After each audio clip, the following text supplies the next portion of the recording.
A solid non-conducting sphere of radius r is charged with a uniform volume charge density rho. Inside the sphere, a cavity of radius small r is made as shown. The distance between the centers of the sphere is a. This center of sphere is a. This is empty. This distance is small r.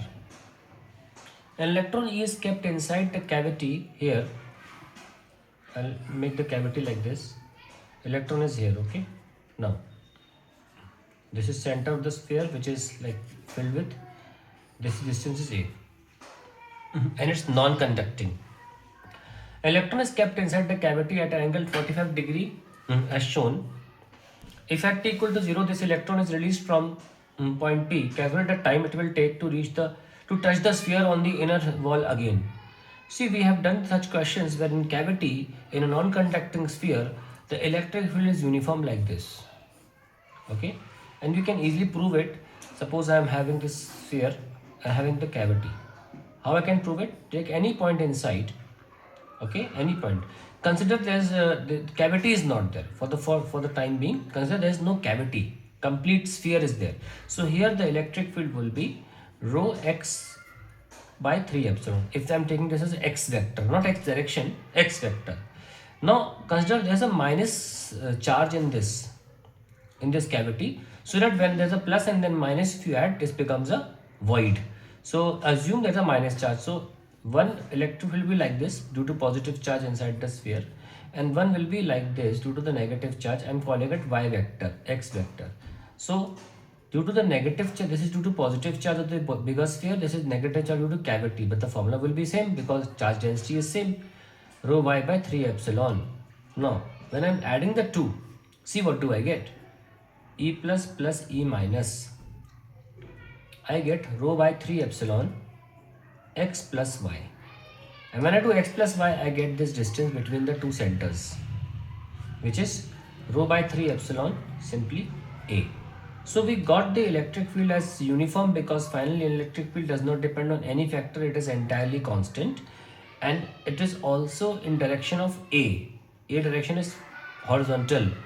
So electric field is like this. So you can start the question with a pre-thought that electric field is uniform, and it's always, in such questions, always horizontal in direction. That means the force experienced by this electron will be in the opposite direction, as we all know. So we find the acceleration first because it has to move from here to here, and they are asking the time in which the electron will hit the surface. Since electric field is horizontal here, electron will move horizontally in the left direction and it hit the surface here. So we know the distance it has to travel. This angle is given as 45 degree. This angle is also 45 degrees. This is 90. And this distance is r. We can easily know this distance is 2r sine. This is whatever the angle is, sine theta by 2. You should remember that if you have this as r, this is r, this becomes, whatever angle it becomes 2r sine theta by 2. For the time being, in this question, the angle is 90 degree. So this will be 2r 45. So the distance the electron has to travel, I can call it S, is 2r sine 45 degree. That is 2r by root 2. That is the distance the electron has to travel. Acceleration is E by m. And electric field we have calculated. So E rho A by 3 epsilon and mass. Now we can find out the time. So S is equals to half at square. You can see acceleration is constant, so we can use the equation of motion. So time will be 2s divided by a square root. So 2 distance is this, 2r by root 2, and divide by a, that is E rho A upon 3m epsilon. So that will be the answer to the question. Or we'll do one thing, we'll solve it properly on the next page. So this is the cavity we had inside, and this distance we wanted, and this is r given to us. I have already calculated distance S is equals to 2r sine theta by 2, and the theta angle is 90, so we have 2r sine 90 by 2, that is 2r sine 45. Now 1 by 45 is, sorry, sine 45 is 1 by root 2, so 2r into 1 by root 2, the distance is r root 2. That is what we have to travel, and r is already given as the radius. Now we will find s is equals to half at square. This s is already calculated, r root 2 multiply by 2 and divided by acceleration will give you time.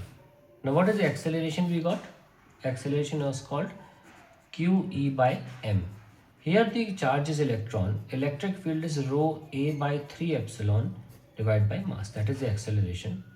So 1 by a will become 3m epsilon upon e rho a. So we'll find out r root 2 into 2 into 1 by a is this 3m epsilon divided by e rho a. So t square will come out to be 3 to the 6, 6 root 2, 6 root 2 and 3 m r epsilon by e rho a. Okay, anything else left? No. So we can calculate t is equals to 3 to the 6 na already, this 3 is gone, 6 root 2 m r epsilon divided by e rho a, and that is the answer to the time.